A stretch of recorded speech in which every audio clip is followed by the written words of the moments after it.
You know, I understand that sometimes people find it hard to talk about or even think about things like economic policy, public policy in general, finance, the way the world works. I understand that these topics can seem intimidating, tough to master, tough to handle, tough to put in the context of our own lives and our own emotions. So I just want to give you a thought, one way to look at the concept of, let's say, economic policy in this country. And that way to look at it is concentric circles. Think about it this way.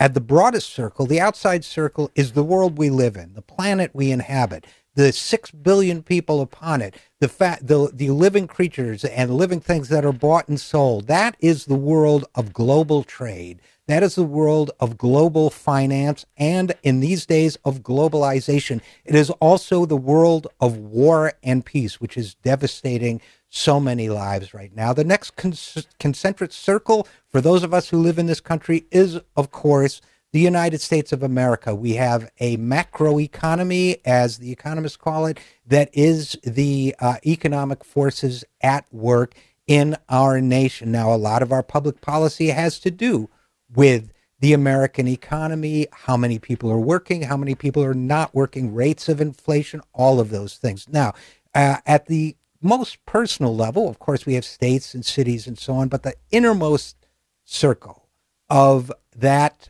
series of concentric circles is the American home. It is the households that we all inhabit, whether we are single, married, children, members of larger alternative households. We all are part of households, and public policy affects us there too. This center of the concentric circle is not something that happens in isolation. When you hear politicians say, well, we've got to be like a family sitting around the table tightening our budget, that family budget, that life of that family is affected by every single one of the concentric circles that surrounds it and the policy decisions that are made at each of those levels. Now, what does all of this have to do with today's program? Well, I guess you could call this a program that is addressing all the concentric circles that affect us here at home.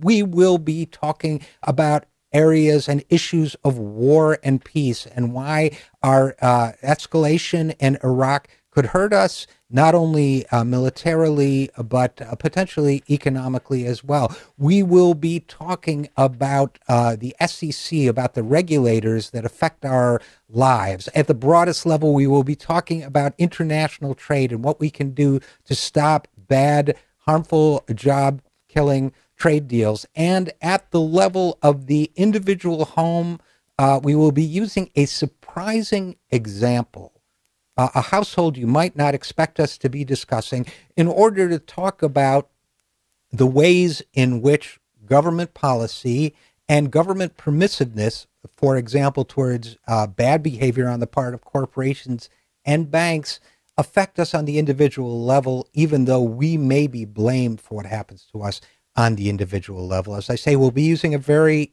unusual example to talk about that. So I hope you'll stick with us, because as we look at the world as a series of concentric circles, we also remember that the rippling through these circles goes both ways, doesn't it? In other words, we are not just the victim of global and national forces, of global and national politics, of globalization and the corporations that run it. Those ripples can go the other way too, from our households, from our individual wills and souls and beliefs, up the chain to the governments that run our countries, to the organizations that aspire to rule our world. We do have the power to change what happens to us. I hope you'll stick with us. I am Richard RJ Eskow, and this is The Zero.